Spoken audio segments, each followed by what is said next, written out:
दिनैनि खुंगा नैजिथि फरायसालिमा थाखो बर' फरायसा जथुमाव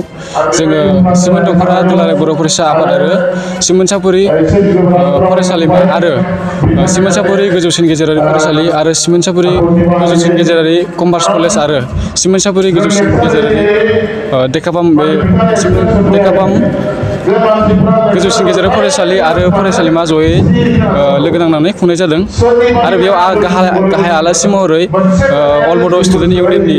सुबुं फोनांजाब नेहाथारि मुस्रि बड'सा ब्रह्म सारखौ लिंहरनाय जादों आरो बेयाव मोनसे स्किल एन्ड क्वालिटि इडुकेसन बे हाबाफारिखौ लाफानाय जादों आरो जोङो इयुनाव बेफोरबायदिनो देग्लायनि बायदि फैगोन इयुन समफोरावबो जोङो जयैनो खुंगोन होननानै सानदों आरो बिदिनो मावलांगोन होननानै जोङो थांखि लायो। बर' फरायसाफोरा गावनि दोरोङारि गाननाय जोमनाय बेनि सायाव मा थांखि लानाय जादों? बेयाव जोङो साफ्रोमबो बर'फोरखौ बर' हारिनि गाननाय जोमनाय सेंग्राफोरा जेरै गामसा गाननाय आरो आर'नाइ लाना दख'ना आर'नाइ गस्ला आर'नाइ जि बेफोरखौ लानानै जोङो थांखि लानाय जादों गासिखौबो बेफोर गाननानै फैनो थाखाय जाहाथे जोंनि फरायनायजों लोगोसे जोंनि हारिनि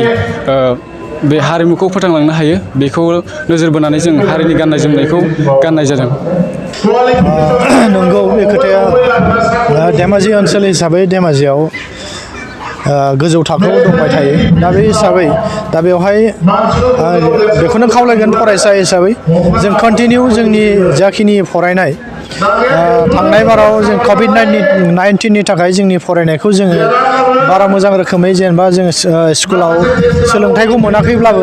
खायसे न'आवनो टिउसन लानानै ओनसोलनि गोरों गोराफोरजों सोलोंनानै जाखिनि हादों जाखिनि सोलोंनो मोनदों थेवब्लाबो जों नाजानांगोन जों जोंनि फरायनायखौ कन्टिनिउ लांबाय थानांगोन आरो जोङो फरायनायाव खुनु रोखोमै कमप्रमाइस लांनो मोननाय नङा जों बेखौ खावलायदों आरो फैबाय थानाय समाव जोङो जोंनि फरायसालिजों लोगोसे फोरोंगिरि बिमा बिफा बयनिबो जोङो मुंखौ लाखिनो थाखाय जोंनि फरायसा फरायसुलिफ्रा नाजानांगोन आरो फैबाय थानाय जा मेट्रिक आनजाद होग्रा जोंनि फरायसा फरायसुलिफोर बयनिसिमबो आंनि गाहाम हामलायनायखौ बावहरदों जाहाथे फैबाय थानाय मेट्रिक आनजादाव मोजां रोखोमै आनजादखौ होनो हाथों मोजां रोखोमै लिरनानै बर'निफ्राय साफा हाथरखि महरै नुजानो हाथों आरो जोंनि नैबे जाखिनि आसामनि रिजाल्ट टप 10आव जायगा आवग्रिनो हाथों जोंनि बर' फरायसाफ्रा आं बेखौ आसा फारिदों आरो बेखौनो आं खावलायदों जोंनि लाइमोनफोरखौ जों फरायनायल' लांबाय थाबा जानाय नङा जों एकदम एक्सिलेन्टखौ लांनांगोन आं बेखौ लाइमोनफोरखौ खावलायनाय जायो। नंगौ दाख्लै बावैसो साननैसो मोनसे आफाद गोदान सोमजिदों बनसु होननाय मोनसे गोदान आफाद सोमजिदों दा बेखौ लानानै जोंनि गेजेराव गोबां गोनो गोथो साननाय फैदों रायजो राजाफोरनि सिगाङाव दा बेयाव आं बेखौनो गिबियाव खावलायगोन रायजो राजाफोरखौ बेयाव गोनो गोथो जानांगौनि खुनु खोथा गैया जोंना दुलाराय बर' फरायसा आफादा दुलाराय बर' फरायसा आफाद हिसाबै थाबाय थागोन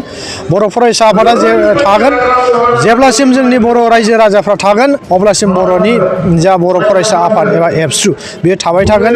बुहुमनिफ्राय जेब्लासिम बर' हारिया गोमालांगोन अब्लासो नैबे एबसुआ गोमालांगोन थारमाने खायसे षड़यन्त्र खालामदों राजनिति हान्जाफ्रा षड़यन्त्र खालामनानै एबसुखौ डाउन खालामनाय एबा एबसुखौ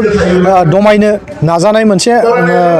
माबा जादों षड़यन्त्र जादों बे हिसाबैनो नैबे गोदान आफादखौ दानाय जादों बे गोदान आफाद दानाय माखासे दैदेनगिरिफोरखौनो दा बुंनो थाङोब्ला बिथांमोना जायफोर दा नैबे गोदान आफाद बनसुआव दङ बिथांमोना BSAवबो दंखायोमोन आरो दा गोदान आफाद नैबे बनसुआवबो बिथांमोनानो दं दा बे हिसाबै बिथांमोनखौ बुंनो हायो दा माने बे राजनितिनि मोनसे षड़यन्त्र राजनिति मोनसे उइंस बेखौ जों बर' एबा फरायसा हिसाबै जोङो बेखौ लानो हाया बे फरायसा आफादनि मोनसे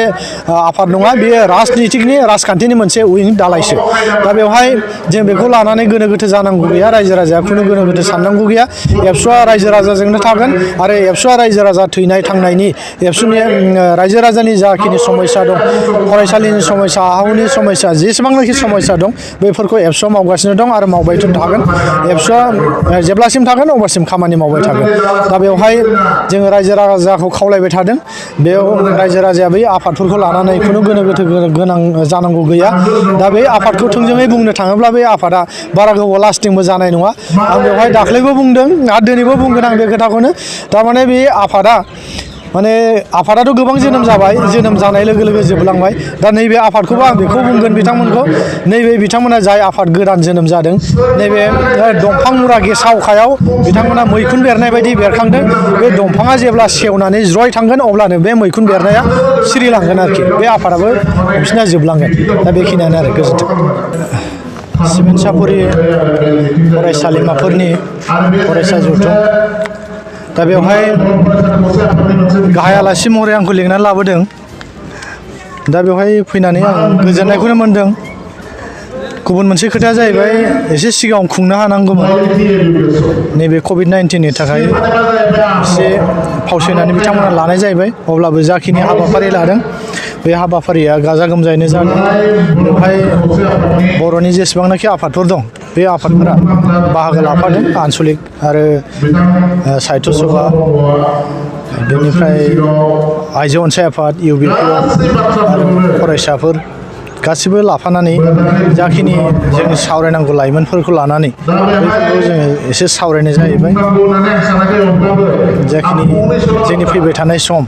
बे समफोराव जोङो माबायदि मोगा मोगि जानांगोन एबा लाइमोनफोरा जोङो फैबाय थानाय समाव माबोरै जानांगोन जों साक्सेसखौ जों माबायदि मोननो हागोन जों बेफोरनि सायाव एसे सावरायनाय जाहैदों आरो बेजों लोगोसेनो समाजारि खोथा माखासे जोंनि समाजनि जा गेना माखासे हाबाफोर जायो दा बै हाबाफोरखौ जों एसे सावरायनाय जाहैदों दा बेयाव गुबैयै बुंनो थाङोब्ला जोङो धेमाजि हिसाबै धेमाजिया माने अरुणाचल बर्डार हिसाबै दा बेवहाय जोंनाव गोबां माने अरुणाचल आरो आसामाव जों गोबां जेंना सोमजियो दा बेवहाय जोंनाव एक नाम्बारानो जाहैबाय जों चाइल्ड लेबार बिथांमोना जोंनियाव गावसिनि गथ' गथाय बानो थाखाय जोंनि उन्दै उन्दै गथ' स्पेसियेलि हिन्जावसा गथ'फोरखौ बिथांमोना लानानै थांनानै बन्ति हिसाबै बखालि गथ' लाग्रा नेग्रा ओंखाम संग्रा बायदिसिना रोखोमाव लेबार बाहायहोयो दा बेवहाय जों बेखौनो खावलायदों दिनै मेलनि गेजेरजों जोंनि लाइमोनफ्रा बै जोंनि चाइल्ड लेबार जाखिनि बिथांमोना लांफैयो आरो जायफोर एजेन्ट हिसाबै बिथांमोना खामानि मावो जोंनि गामि ओनसोलाव जोंनि बर' मानसिया दा बिथांमोनखौ जों हमनांगौ हमनानै बिथांमोनाव सोंनांगौ मा हिसाबै बिथांमोना जोंनि गथ' गथायफोरखौ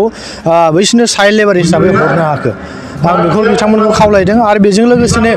फैबाय थानाय जाखिनि जोंनि समाज दैदेननाय बै समाज दैदेननायाव जोंनि फैबाय थानाय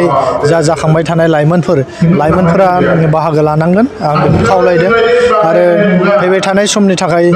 सांग्रां जानांगोन आं बेखौ लाइमोनफोरखौ खावलायनाय जादों गोजोनथाव खौरां गोसो गुदुं फरायसा एबा सुबुंफोरनि थाखाय टारगेट कचिं इनस्टिट्यूटआ बेसेन गोसा सुबिदा लानानै फैदों जायफोर बिथांमोना banking railway SSC insurance defence Assam police बायदि आनजादनि थाखाय साखाफारा जानो मोजां खाबु मोनाखै बैसोर बायदि फरायसा एबा सुबुंफोरनि थाखाय मोनसे मोजां खाबु सफैदों बरपेटा रोड विशाल मेगा मार्टनि साखाथियाव थानाय आमतलाव बे टारगेट कचिं इनस्टिट्यूटखौ खुलिनाय जादों आथिखालनि साख्रि मोनै आरो बेकार जेंनाखौ नोजोर होनानै बे टारगेट कचिं इनस्टिट्यूटआ सोलोंसाफोरखौ गोबां गियान होनो थाखाय राहा लादों बे टारगेट कचिं इनस्टिट्यूटआव सोलोंथाइ होनो लानाय आयदाफोरा जाबाय banking railway SSC insurance defence आरो आसाम पुलिस जायफोर सोलोंनो गोसो गुदुं बिथांमोना टारगेट कचिं इनस्टिट्यूटआव मुं थिसननो एबा गोबां मिथिनो थाखाय 8134097059 एबा 8638961177 जानबुं नाम्बाराव जगाजग खालामनो हागोन।